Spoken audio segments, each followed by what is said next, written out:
ದರ್ಶನ್ಗೆ ಸಾಲು ಸಾಲು ಸಂಕಷ್ಟ ಎದುರಾಗಿದೆ. ಬಾಕ್ಸ್ ಆಫೀಸ್ ಸುಲ್ತಾನನಾಗಿ ಮೆರೆದಿದ್ದ ನಟ 4 ಕೋಣೆಯ ಹಿಂದೆ ಬಂಧಿಯಾಗಿದ್ದಾನೆ. ಈ ಸಂಕಷ್ಟ ಕಾಲದಲ್ಲಿ ಮತ್ತೊಂದು ಸಂಕಷ್ಟ ಎದುರಾಗಿದೆ. ಏನದು? ಒಂದು ಸ್ಪೆಷಲ್ ರಿಪೋರ್ಟ್.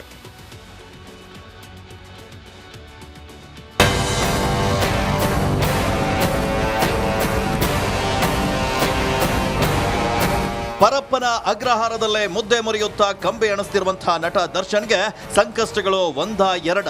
ಊಟ ಮಾಡಿದ್ರೆ ಸಾಕು ವಾಂತಿ ಭೇದಿ ಆಗ್ತಿದ್ಯಂತೆ. ಈಗಾಗಲೇ 10 ಕೆಜಿ ತೂಕ ಇಳಿದಿದ್ಯಂತೆ. ಈ ಸಂಕಷ್ಟ ಕಾಲದಲ್ಲೇ ದರ್ಶನ್ಗೆ ಮತ್ತೊಂದು ಸಂಕಷ್ಟ ಎದುರಾಗಿದೆ. ಎಸ್, ಕಾಟೇರನಿಗೆ 40 ಲಕ್ಷ ನೀಡಿದ್ದ ಮೋಹನ್ ರಾಜ್ ಪ್ರಮುಖ ಸಾಕ್ಷಿಯಾಗೋ ಸಾಧ್ಯತೆ ಇದೆ. ಅದೇ 40 ಲಕ್ಷ ಹಣವನ್ನ ಕೊಲೆ ಕೇಸ ಮುಚ್ಚಿ ಹಾಕಲು ನಟ ದರ್ಶನ್ ಬಳಸಿದ್ರಂತೆ. ಹೀಗಾಗಿ ಮೋಹನ್ ರನ್ನೇ ಸಾಕ್ಷಿ ಮಾಡಲು ಪೊಲೀಸರು ಚಿಂತನೆ ನಡೆಸಿದ್ದಾರೆ.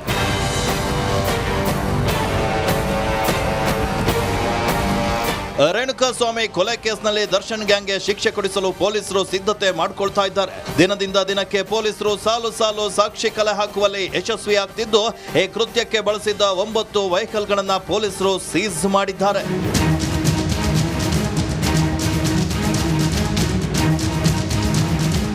ರೇಣುಕಾಸ್ವಾಮಿ ಆಟೋದಲ್ಲಿ ಕರೆತಂದ ಆರೋಪದಡಿ ಜಗ್ಗ ಅಲಿಯಾಸ್ ಜಗದೀಶ್ ಜೈಲ್ ಪಾಲಾಗಿದ್ದಾನೆ. ಆದರೆ ಈತನ ಕುಟುಂಬ ನರಕ ಯಾತನೆಯನ್ನ ಅನುಭವಿಸ್ತಾ ಇದೆ. ಇದ್ದೊಬ್ಬ ಮಗ ಜೈಲು ಸೇರಿದ್ರಿಂದ ಮನೆ ನಿರ್ವಹಿಸಲಾಗದೆ ಕಣ್ಣೀರನ್ನ ಹಾಕ್ತಾ ಇದ್ದಾರೆ. ಭಾರಿ ಕಷ್ಟ ಆಗ್ಬಿಡುತ್ತೆ. ಫೀಸ್ ಕಟ್ಟಬೇಕು, ಬಸ್ ಚಾರ್ಜ್ ಕಟ್ಟಬೇಕು, ಅದೆಲ್ಲ ಭಾರಿ ಕಷ್ಟ ಆಗ್ಬಿಡುತ್ತೆ. ಅದು ಹೇಳ್ಬಾರ್ದು, ನಮ್ದು ಮಂತ್ರಿ ನಾವು ಹೇಳಕ್ ಹೋಗ್ಬಾರ್ದು ಸರ್. ಆಮೇಲೆ ಹೆಂಗಿರ್ತದೆ ಈಗ ಮನೆಗೆ ಭಾರಿ ಕಷ್ಟ ಆಗ್ಬಿಡುತ್ತೆ. ಈಗ ಮನೇಲಿ ಹೇಳ್ಬಾರ್ದು. ನಾವು ಒಂದ್ ಹೊತ್ತು ಮುದ್ದೆ ತಿಂದ್ರೆ ಸಾಯಂಕಾಲ ಮಾಡಿ ಅದನ್ನ ತಿನ್ಕೊಂಡು ಅದೇ ಒದ್ದಾಡ್ತೀವಿ ಸರ್. ಅದು ಹೇಳ್ಬಾರ್ದು. ಮಗ ಜೈಲ್ ಸೇರಿದ್ರಿಂದ ಜಗದೀಶ್ ವೃದ್ಧ ತಂದೆ ತಾಯಿಗೆ ದಿಕ್ಕೆ ತೋಚದೆ ಕಂಗಾಲಾಗಿದ್ದಾರೆ. ಮಕ್ಕಳ ಶಾಲಾ ಖರ್ಚನ್ನ ನಿಭಾಯಿಸಲು ಜಗದೀಶ್ ಪತ್ನಿ ಪರದಾಡ್ತಾ ಇದ್ದಾರೆ. ಏನ್ ದುಡಿಯೋ ಮಗನೇ ಅಲ್ಲದನಂದ್ರೆ ಏನ್ ತಿನ್ನಕಾಕತ್ ನಾವು. ದುಡ್ಡು ಬಂದಿರ್ತಾನೆ ನಾವು ಜೀವನ ಮಾಡೋದು, ಸಂಘಗಳಿಗೆ ಕಟ್ಟೋದು, ಸಂಘ ಮಾಡ್ಕೊಂಡಿದ್ವಿ. ಮಕ್ಕಳು ಸ್ಕೂಲ್ಗೆ ಹೋಗೋದು, ಒಂದೊಂದು ಒಂದ್ ಕಡ್ದು ಸ್ಕೂಲ್ಗೆ ಹೋಗ್ತವೆ. ಆ ಮಕ್ಕಳು ಅಜ್ಜಿ ಕೊಡೋ ಅಂದ್ರೆ ನಾನು ಎಲ್ಲಿಂದ ಕೊಡೋಣ? ಆ ಮಕ್ಕಳಿಗೆ ಗೊತ್ತಾಗಲ್ಲ. ಸುಂದರ ಕುಟುಂಬ, ದುಡಿಯೋಕೆ ಆಟೋ ಕೂಡ ಇತ್ತು. ಆದ್ರೆ ಅದೇನು ಗ್ರಹಚಾರವೋ ಏನೋ ಡಿ ಗ್ಯಾಂಗ್ ಸಹವಾಸ ಮಾಡಿ ಇದೀಗ ಜೈಲ್ ಪಾಲಾಗಿದ್ದಾನೆ. Bureau report, republic Kannada.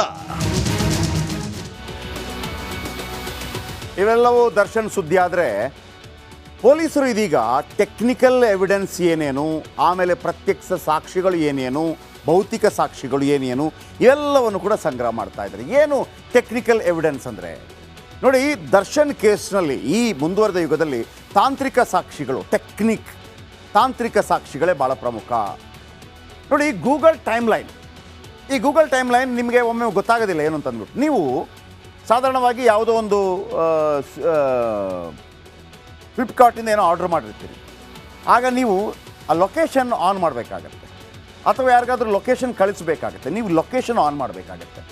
ತುಂಬ ಸಲ ನಮಗೆ ಮೊದಲೆಲ್ಲ ಲೊಕೇಶನ್ ಆಫ್ ಮಾಡಿಡೋದು ಇಂಥದ್ದೆಲ್ಲ ಇತ್ತು. ಈಗ ಹಂಗಿಲ್ಲ. ಈಗ ನಾವು ಲೊಕೇಶನ್ ಆನ್ ಮಾಡಿರ್ತೀವಿ. ಆ ಲೊಕೇಶನ್ ಆನ್ ಮಾಡಿದ್ದು ಏನಾಗುತ್ತೆ, ನಾವಿಲ್ಲಿ ಲೊಕೇಶನ್ ನಾನೀಗ ಬೆಂಗಳೂರಲ್ಲಿ ಆನ್ ಮಾಡಿದೆ, ನನ್ನ ಮೊಬೈಲ್ ಕೈಯಲ್ಲಿದೆ. ನಾನು ಮೈಸೂರಿಗೆ ಹೋದೆ, ಮೈಸೂರಿಂದ ಮಡಿಕೇರಿ ಹೋದೆ, ಮಡಿಕೇರಿಯಿಂದ ಇನ್ನೊಂದು ಯಾವುದೋ ಜಾಗಕ್ಕೆ ಹೋದೆ, ಮಂಗಳೂರಿಗೆ ಬಂದೆ. ನಾನು ಎಲ್ಲೆಲ್ಲಿ ಹೋಗಿದ್ದೀನಿ, ಏನೇನು ಫೋಟೋ ತೆಗೆದಿದ್ದೀನಿ ಎಲ್ಲವೂ ಕೂಡ ಅದರಲ್ಲಿ ಆ ಜಾಗವನ್ನು ಹೇಳ್ತಾ ಇರುತ್ತೆ. ಈ ಗೂಗಲ್ ಟೈಮ್ಲೈನ್ ಟೆಕ್ನಿಕಲ್ ಕೂಡ ಇದೀಗ ದೊಡ್ಡ ಸಾಕ್ಷಿಯಾಗಿದೆ. ಆರೋಪಿಗಳ ಗೂಗಲ್ ಮ್ಯಾಪ್ ಪತ್ತೆ ಹಚ್ಚಿದ ಖಾಕಿ ಪಡೆ. ಈ 16 GB ಅಂತ ನಾನು ತೋರಿಸ್ತಾ ಇದ್ದೀನಲ್ಲ, ಇಷ್ಟು ಸಂಗ್ರಹ, ಟೆಕ್ನಿಕಲ್ ಎವಿಡೆನ್ಸ್ 16 GB ಇದೆ. ಅದರಲ್ಲಿ ವಿಡಿಯೋ ಬರುತ್ತೆ, ಆಡಿಯೋ ಬರುತ್ತೆ, ಬೇರೆ ಬೇರೆ ಫೋಟೋಸ್ ಬರುತ್ತೆ, ಎಲ್ಲವೂ ಸೇರಿ 16 GB. ಕೊಲೆ ವೇಳೆ ಯಾರ್ಯಾರು ಯಾವ ಜಾಗದಲ್ಲಿದ್ದರು ಅಂಥೇಳಿ ಆ ಗೂಗಲ್ ಮ್ಯಾಪಲ್ಲಿ ಬರುತ್ತೆ. ಅರ್ಥ ಆಯ್ತಾ? ಈಗ ನಿಮ್ಮ ಫೋಟೋದಲ್ಲೂ ನೀವು ನೋಡುವಾಗ ಮ್ಯಾಂಗ್ಳೂರ್ ಅಥವಾ ಮೈಸೂರು ಅಂತ ಬರುತ್ತೆ, ಡೇಟ್ ಹೇಳ್ತಾರೆ. ನಾವು ಚಾಮುಂಡೇಶ್ವರಿ ಮುಂದೆ ಫೋಟೋ ತೆಗೆದ್ರೆ 16 ಜುಲೈ ಹೀಗೆಲ್ಲ ಬರುತ್ತೆ. ಅದೇ ಥರ ಇವರು ಎಲ್ಲೆಲ್ಲಿದ್ದರು ಅದರಲ್ಲಿ ಇದೆ, ಯಾವ ಜಾಗದಲ್ಲಿದ್ದರು. ಹೀಗೆ 8 GB 2 ಪೆನ್ ಡ್ರೈವ್ಗಳಲ್ಲಿ ಮಾಹಿತಿ ಸಂಗ್ರಹ ಮಾಡಿದ್ದಾರೆ. 8 GB 2 ಪೆನ್ ಡ್ರೈವ್ಗಳಲ್ಲಿ ಮಾಹಿತಿ ಸಂಗ್ರಹ ಮಾಡಿದ್ದಾರೆ. ಆಮೇಲೆ ಇದರಲ್ಲಿ ಬರುವಂಥ ದೀಪಕ್ ಮತ್ತು ನಂದೀಶ್ ಒಂದೇ ಕಡೆ ಇದ್ದದ್ದು ಅದರಲ್ಲಿ ಪತ್ತೆಯಾಗಿದೆ. ಅಂದರೆ ಈ ಗೂಗಲ್ ಮ್ಯಾಪಲ್ಲೂ ಇದೆ ಅದೇ ಪ್ಲೇಸು, ಆ ಗೂಗಲ್ ಮ್ಯಾಪಲ್ಲೂ ಅದೇ ಇದೆ ಅದೇ ಪ್ಲೇಸು, ಆ ಟೈಮಲ್ಲಿ ಅದೇ ಇದೆ ಪ್ಲೇಸ್. ಗೊತ್ತಾಯ್ತು, ಇವರು ಕ್ಲಿಯರ್. ಅಂದರೆ ಮತ್ತೊಂದು ಇವನಿದ್ದ ಅನ್ನೋದಕ್ಕೆ ಏನು ಸಾಕ್ಷಿ ಸರ್? ವಿಡಿಯೋ ಸಾಕ್ಷಿ ಇಲ್ಲ, ಮತ್ತೊಂದೇನು ಸಾಕ್ಷಿ? ವಿಡಿಯೋ ಬೇರೆ ಮಾಡಿರ್ಬೋದು, ನಕಲಿ ಮಾಡಿರ್ಬೋದು. ಇಲ್ಲ ಸರ್, ಗೂಗಲ್ ಮ್ಯಾಪಲ್ಲಿ ಹಿಂಗಿದೆ. ಆಮೇಲೆ ಅಪರಾಧ ನಡೆದ ಪ್ರತಿ ಜಾಗಕ್ಕೂ ಇಬ್ಬರು ಕೂಡ ಓಡಾಡಿದ್ರು, ಕೊಲೆ ನಡೆದ ಸ್ಥಳದಲ್ಲಿದ್ದರು ಎನ್ನುವುದಕ್ಕೆ ಪೆನ್ ಡ್ರೈವ್ ಸಾಕ್ಷಿ. ಅಂದರೆ 16 GB ಪೆನ್ ಡ್ರೈವಲ್ಲಿ ಆ ಮಾಹಿತಿಯನ್ನು ಸಂಗ್ರಹ ಮಾಡಿಟ್ಟಿದ್ದಾರೆ. ಇದು ಪೆನ್ ಡ್ರೈವಲ್ಲಿ. ಮೊದಲೆಲ್ಲ ಪೇಪರಲ್ಲಿ ಫುಲ್ ಅಟ್ಟಿ ಕಟ್ಕೊಂಡು ಹೋಗ್ತಾಯಿದ್ರು. ಈಗ ಪೇಪರು ಇರುತ್ತೆ, ಪೆನ್ ಡ್ರೈವ್ ಕೂಡ ಇರುತ್ತೆ, ಡಿಜಿಟಲ್ ಸಾಕ್ಷಿ. ಆಮೇಲೆ ಇದಾದ ನಂತರ ಏನಾಗುತ್ತೆ, ಪ್ರತ್ಯಕ್ಷದರ್ಶಿಗಳು ವೆರಿ ಇಂಪಾರ್ಟೆಂಟ್. ನೀವು ನೋಡಿದ್ರಾ, ಮತ್ತೊಂದು ನೋಡಿದ್ರಾ? ಈಗ ಅಲ್ಲಿ ಸೆಕ್ಯೂರಿಟಿ ಗಾರ್ಡ್ ಆ ಅನುಗ್ರಹ ಅಪಾರ್ಟ್ಮೆಂಟಲ್ಲಿದ್ದ ಫಸ್ಟು ಹೆಣವನ್ನು ನೋಡಿದವನು. ಈಗ ಕೊಲೆ ಕಂಡ ಸಾಕ್ಷಿಗಳಿರ್ತಾರಲ್ಲ, ಅವರು ಸುಳ್ಳು ಹೇಳ್ಬೋದಲ್ಲ. ಈಗ ಹೇಗೆ ದರ್ಶನ್ ವಿಚಾರಕ್ಕೆ ಸಂಬಂಧಪಟ್ಟ ಹಾಗೆ 4 ಸರೆಂಡರ್ ಆಗೋಕೆ ಹೋದ್ರು, ಅದೇ ರೀತಿ ಸುಳ್ಳು ಸಾಕ್ಷಿ ಹೇಳ್ಬೋದಲ್ಲ. ಸುಳ್ಳು ಸಾಕ್ಷಿ ಹೇಳುವಾಗ ಏನು ಮಾಡ್ತಾರೆ, ಈಗ ಇವನಿದ್ದನಾ, ಈ ಉಮೇಶ ಇದ್ದನಾ? ಉಮೇಶ ಇದ್ದ ಸರ್, ಅವನಿಗೆ ಹೆಸರು ಗೊತ್ತಿಲ್ಲ ಸರ್, ಇವನಿದ್ದ ಅಂತೇಳಿ. ಯಾವ ಥರ ಇದ್ದ? ಈ ಥರ ಇದ್ದ. ಆ ಉಮೇಶ್ನಂತ ಒಂದು 7-8 ಜನರನ್ನು ನಿಲ್ಲಿಸ್ತಾರೆ, ಉಮೇಶ್ ಥರನೇ ಕಾಣುವಂಥವ್ರು. ಆ ಸಾಕ್ಷಿ ಹಿಂಗೆ ಬರಬೇಕು, ನಡ್ಕೊಂಡು ಹಿಂಗೆ ಬರಬೇಕು ಸಾಕ್ಷಿ. ಯಾರು ನೋಡಿ, 8 ಜನ ಇದ್ದಾರೆ ನೋಡು ಅಂತ. ನೀವು ನೋಡಿದ್ರೆ ಅದು ಪೆರೇಡ್ ಮಾಡೋದು ಅಂತಾರೆ. ಇವನಾ ಅಲ್ಲ, ಇವನಾ ಅಲ್ಲ, ಇವನಾ ಅಲ್ಲ, ಇವನಾ ಅಲ್ಲ, ಇವನು. ಕರೆಕ್ಟ್. ಅಂದರೆ ಅವನು ಸುಳ್ಳು ಹೇಳಿದ್ನ ಅಥವಾ 10 ಜನರ ಮಧ್ಯೆ ಆತ ಅವನನ್ನು ಪತ್ತೆ ಹಚ್ಚಬಲ್ಲನ, ಅದನ್ನು ಪೆರೇಡ್ ಅಂತಾರೆ. ಜೈಲಲ್ಲಿ ಪೆರೇಡ್ ಮಾಡೋದು, ಆ ಕೊಲೆಗಾರನ ಪತ್ತೆ ಹಚ್ಚೋದಕ್ಕೆ ಪೆರೇಡ್ ಮಾಡ್ತಾರೆ. ಹಾಗಾಗಿ ಇಷ್ಟೆಲ್ಲ ಸಾಕ್ಷಿಗಳಿದೆ. ಇವನೇ ಕೊಲೆ ಮಾಡಿದ ಅಂತ ಏನು ಗ್ಯಾರಂಟಿ? ಸುಳ್ಳು ಹೇಳ್ತಾ ಇರ್ಬೋದಲ್ಲ, ಕೋರ್ಟ್ ನಾಳೆ ಕೇಳುತ್ತೆ, ಪೆರೇಡ್ ಮಾಡ್ತಾರೆ. ತುಮಕೂರು ಜೈಲಲ್ಲಿ ಪೆರೇಡ್ ಆಗುತ್ತೆ. ಯಾರ ಮುಂದೆ ಪೆರೇಡ್ ಆಗುತ್ತೆ? ತಾಲೂಕು ದಂಡಾಧಿಕಾರಿ ಅಂತಂದರೆ ತಹಶೀಲ್ದಾರ್ ಭಾಳ ಪವರ್ಫುಲ್. ಹೇಗೆ ಒಂದು ಜಿಲ್ಲೆಗೆ ಜಿಲ್ಲಾಧಿಕಾರಿ ಇರ್ತಾರೋ, ನಿಮಗೆಲ್ಲ ಗೊತ್ತಿರುವ ಹಾಗೆ ತಾಲೂಕಿಗೆ ದಂಡಾಧಿಕಾರಿ ತಹಶೀಲ್ದಾರ್.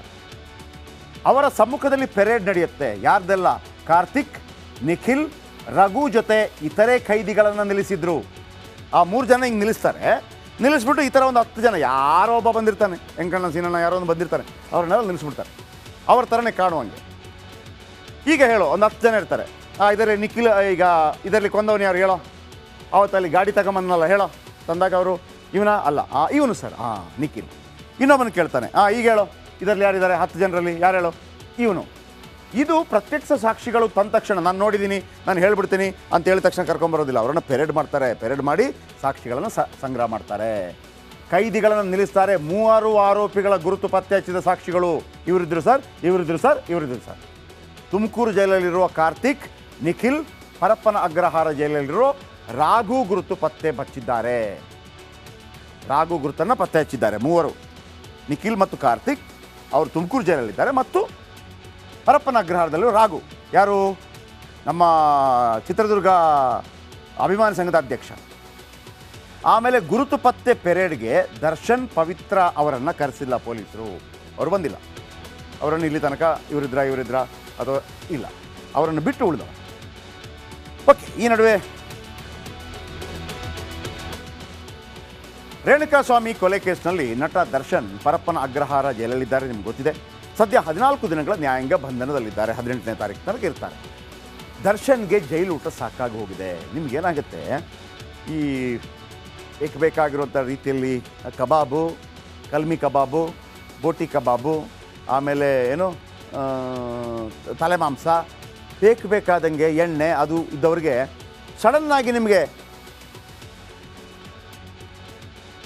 ಸಡನ್ನಾಗಿ ನಿಮಗೆ ಈ ಥರದ ಊಟ ಕೊಟ್ಟರೆ ಸಾಕಪ್ಪ ಸಾಕು ಅಂತ ಅಂದ್ಬಿಡ್ತೀವಿ. ಜೈಲೂಟ ಸಾಕು ಅಂತಿದ್ದಾರಂತೆ ದರ್ಶನ್. ಈಗ ಹೈಕೋರ್ಟ್ ಮೆಟ್ಟಿಲೇರಿದ್ದಾರೆ. ಏಕೆ? ದರ್ಶನ್ ಹೇಳಿ ಕೇಳಿ ನಾನ್ ವೆಜ್ ಪ್ರಿಯರು.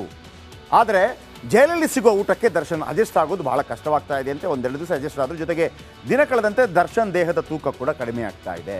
ನಾವು ಹೇಳ್ತೀವಲ್ಲ, ತುಂಬ ದಪ್ಪ ಇದ್ದರೆ ನಾನ್ ವೆಜ್ ತಿನ್ಬೇಡಪ್ಪ, ವೆಜ್ ಊಟ ಮಾಡು, ಮೊಸರನ್ನ ಊಟ ಮಾಡು, ಕಡಿಮೆ ಆಗುತ್ತೆ, ನಿಜವಾಗ್ಲೂ ಆಗುತ್ತೆ. ಆದ್ದರಿಂದ ದರ್ಶನ್ ಪರ ವಕೀಲರು ಜೈಲೂಟ ಬೇಡ, ನಮ್ಮ ಕಕ್ಷಿದಾರನಿಗೆ ಮನೆ ಊಟಕ್ಕೆ ಅನುಮತಿ ಕೋರಿ ರಿಟ್ ಅರ್ಜಿ ಸಲ್ಲಿಸಿದ್ದಾರೆ ಹೈಕೋರ್ಟ್ನಲ್ಲಿ. ಏನು ಮನವಿ ಮಾಡಿದ್ದಾರೆ ಹೈಕೋರ್ಟ್ನಲ್ಲಿ? ಏನು ಸಲ್ಲಿಸಿದ್ದಾರೆ? ಈ ಏನೇನು ಬೇಕು ಅಂತೇಳಿ ಒಂದು ಲಿಸ್ಟ್ ಸಲ್ಲಿಸಬೇಕು. ನೋಡಿ, ಇವರಿಗೆ ಭಾಳ ಕಷ್ಟ ಆಗುತ್ತೆ. ಕೊಡುತ್ತೆ, ಕೋರ್ಟ್ ಕೊಡೋದಿಲ್ಲ ಅಂತೇನಿಲ್ಲ. ಮನೆ ಊಟ ಮಾಡಲು ಅನುಮತಿ ನೀಡಬೇಕು. ಮನೆಯಿಂದ ಏನು ಬೇಕಿದ್ರೂ ಮಾಡ್ಕೊಂಡು ತರೋದಕ್ಕೆ, ಹೊರಗಡೆಯಿಂದ ಅಲ್ಲ, ಮನೆಯಿಂದ ತರುವಾಗ ದರ್ಶನ್ಗೆ ಭಾಳ ಪ್ರೀತಿಯಾಗಿರುವಂಥ ಚಾಕಣ ಗೊತ್ತಲ್ಲ ನಿಮಗೆ, ಕಳಾಸಿಪಾಳ್ಯದಲ್ಲಿ ಸಿಗುತ್ತೆ ಚಾಕಣ ಟೇಸ್ಟ್ ಮಾಡಿದವ್ರಿಗೆ ಗೊತ್ತು ಚಾಕಣ ಅಂದರೆ ಏನು ಅಂತೇಳಿ. ಎಸ್ಪೆಷಲಿ ದರ್ಶನ್ ಅದನ್ನು ಭಾಳ ಇಷ್ಟಪಡ್ತಾನೆ. ಬಾರ್ಬಿಕ್ಯುನೇಷನ್ ಇಂಗ್ಲೀಷಲ್ಲಿ ಅದೇ ಚಾಕಣ ಅಂದರೆ ಅದು ಭಾಳ ಸ್ಟೈಲಲ್ಲಿ ಮಾಡ್ತಾರೆ. ಆಮೇಲೆ ದರ್ಶನ್ಗೆ ಪುಸ್ತಕ ಓದಲು ಅವಕಾಶ ನೀಡಬೇಕು ಅಂತ ಕೇಳಿದ್ದಾರಂತೆ. ಜೈಲಿನ ಊಟ ನಟ ದರ್ಶನ್ಗೆ ಜೀರ್ಣವಾಗ್ತಾ ಇಲ್ಲ. ಇವರು ಮನವಿ ಮಾಡಿದ್ದಾರೆ, ನೋಡಿ ಸರ್, ಮಹಾಪ್ರಭುಗಳೇ ಜೈಲಿನ ಊಟದಿಂದ ಅವರಿಗೆ ವಾಂತಿ ಭೇದ್ಯ ಆಗ್ತಾ ಇದೆ, ಹಾಗಾಗಿ ಅವರಿಗೆ ಮನೆ ಊಟ ಕೊಡಬೇಕು ಅಂತ ಹೇಳಿ. ಸೊ ಅದಕ್ಕೆ ಯಾವ ರೀತಿಯ ಉತ್ತರ ಅಥವಾ ಏನು ಕೇಳ್ತಾರೆ ಕಾದು ನೋಡಬೇಕಾಗಿದೆ. ವೈದ್ಯರು ಮನೆ ಊಟ ಸೇವಿಸಲು ಹೇಳಿದ್ದಾರೆ. ದರ್ಶನ್ ಜೈಲಲ್ಲಿ ಚಾಪೆ ಮೇಲೆ ಮಲಗ್ತಾ ಇದ್ದಾರೆ. ಚಾಪೆ ಮೇಲೆ ಮಲಗಿದ್ದಕ್ಕೆ ಆರೋಗ್ಯ ಸಮಸ್ಯೆ ಆಗ್ತಾ ಇದೆ ಹೇಳಿ ದರ್ಶನ್ಗೆ ಜೈಲಲ್ಲಿ ಹಾಸಿಗೆಯನ್ನು ನೀಡಬೇಕು ಅಂತೇಳಿ ಮನವಿ ಮಾಡಿದ್ದಾರೆ. ಇದೇನಾಗಿದೆ ನಿಜವಾಗೂ ದರ್ಶನ್ಗೆ ಈಗ ಪೊಲೀಸರು ಏನು ಮಾಡ್ತಾರೆ ಗೊತ್ತಾ, ಸ್ವಲ್ಪ VIP ಗಳಿದ್ದಾಗ ಸ್ವಲ್ಪ ಹೆಲ್ಪ್ ಮಾಡ್ತಾರೆ, ಇಲ್ಲ ಅಂತಲ್ಲ, ಯಾರು ಹೋದ್ರು ಕೂಡ ಸ್ವಲ್ಪ ಹೆಲ್ಪ್ ಮಾಡ್ತಾರೆ. ಇರಲಿ ಬಿಡ್ರಿ, ನಾಳೆ ನೋಡಬೇಕು ಏನೋ ಆಗಿದೆ ಅಂತ ಅಂದ್ಬಿಟ್ಟು. ಅಲ್ಲಿ ಏನಾಯಿತು, ಅವರಿಗೆ ಸರಿಯಾಗಿ ಅವರನ್ನು ನಡೆಸ್ಕೊಳ್ತಾ ಇಲ್ಲ ಅಂತೇಳಿ ವಕೀಲರು ಹಾಕಿದ ಕಾರಣಕ್ಕಾಗಿ ಪ್ರತಿಯೊಂದನ್ನು ಕೂಡ ವಿಡಿಯೋ ಮಾಡಿ ಅಂತ ಕೋರ್ಟ್ ಹೇಳಿದ ಕಾರಣಕ್ಕಾಗಿ ಅಲ್ಲಿ ಸಮಸ್ಯೆ ಆಗ್ಬಿಡ್ತು. ಮೊದಲು ಸ್ವಲ್ಪ ಕೊಡ್ತಾಯಿದ್ರು, ವಿಡಿಯೋ ಮಾಡಿ ಅಂತ ಹೇಳಿದ್ರಂತೆ. ಅಂದರೆ ಸರ್ ಇವರನ್ನು ಸರಿಯಾಗಿ ನಡೆಸ್ಕೊಳ್ತಾ ಇಲ್ಲ, ಇದು ಮಾಡ್ತಿದ್ದಾರೆ, ಮತ್ತೊಂದು ಮಾಡ್ತಿದ್ದಾರೆ, ಪೊಲೀಸರ ಕಾಟ ಕೊಡ್ತಾ ಇದ್ದಾರೆ, ಹೀಗೆಲ್ಲ ವಕೀಲರು ಹೇಳಿದರು ಪೊಲೀಸರ ಮೇಲೆ ಅಂತ.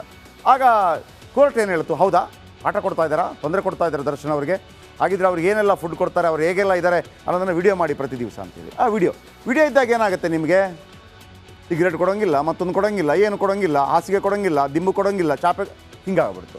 ಸೊ ಈಗ ಅವರು ಅದನ್ನು ಮನವಿ ಮಾಡ್ಕೋತಾ ಇದ್ದಾರೆ, ಚಾಪೆ ಬೇಡ ಸರ್, ನಮಗೆ ದಯವಿಟ್ಟು ಹಾಸಿಗೆ ಕೊಡಿ ಅಂತೇಳಿ. ಸೊ ಹಾಗಾಗಿ ಕೋರ್ಟ್ಗೆ ಮನವಿ ಮಾಡಿದ್ದಾರೆ, ಹೈಕೋರ್ಟ್ಗೆ. ಕೋರ್ಟ್ ಏನು ಹೇಳುತ್ತೆ ಕಾದು ನೋಡಬೇಕಾಗುತ್ತೆ. ಒಂದು ಕಾಲದಲ್ಲಿ ದರ್ಶನ್ ಮತ್ತು ಸುದೀಪ್ ಒಳ್ಳೆ ಫ್ರೆಂಡ್ಸ್. ಅವರಿಬ್ಬರು ಅದೆಷ್ಟೋ ವೇದಿಕೆಗಳಲ್ಲಿ ಜೊತೆಯಾಗಿಯೇ ಕಾಣಿಸಿಕೊಂಡಿದ್ರು. ಆದರೆ ಅದ್ಯಾವುದೋ ವಿಷ ಗಳಿಗೆಯಲ್ಲಿ ಇಬ್ಬರ ಮಧ್ಯೆ